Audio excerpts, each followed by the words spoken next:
I worked under President Eradua and President Jonathan. And to be honest, in my years as central bank governor, none of them tried to be overbearing politically. Yes, they would have issues. Sometimes they would talk to me, and I would explain, but never did they try to compel me on monetary policy to do what. I remember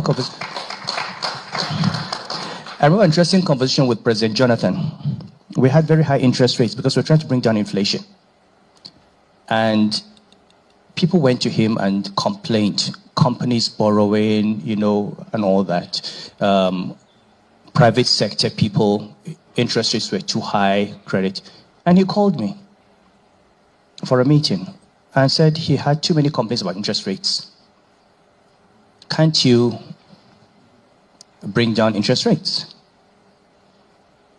And I explained to him that, look, Mr. President, only a small percentage of Nigerians have access to credit. But every Nigerian goes to the market.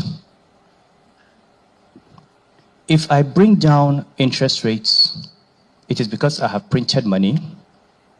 What will happen is that these companies will have low cost of debt, but Nigerians will pay a higher price for goods in the market, for food. So are we going to, I would love to have low interest rates, but am I going to make Nigerians pay more for rice and for sugar and for milk so that companies can get a 200 basis point deduction on their borrowing rates? That's why if you want me to do it, he said, I can bring it. What do you want? It 5%, 2%? He said, how? I said, I'll just make money available. But tell me, where do you want the naira? Today it's at 150 naira. Do you want it at 250? 300 naira to the dollar?